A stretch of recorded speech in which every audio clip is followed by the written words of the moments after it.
भाई देखा लो भाई सामने बाहर बाहर आवत रहे आई जगह सर वो लोट मोट जब काम गाड़ी देखते ना बोलता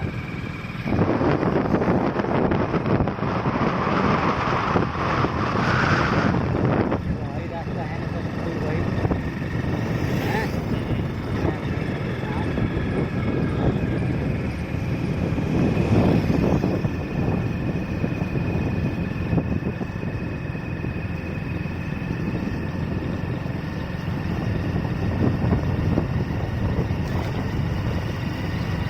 अभी अगर छपरा में जाम लगे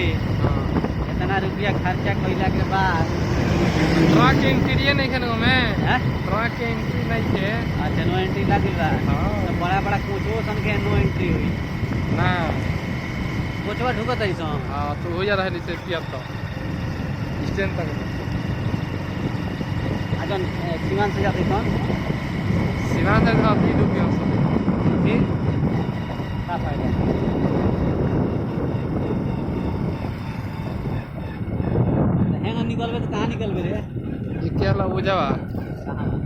तारा नवाजी टोला नामाजी टोला मतलब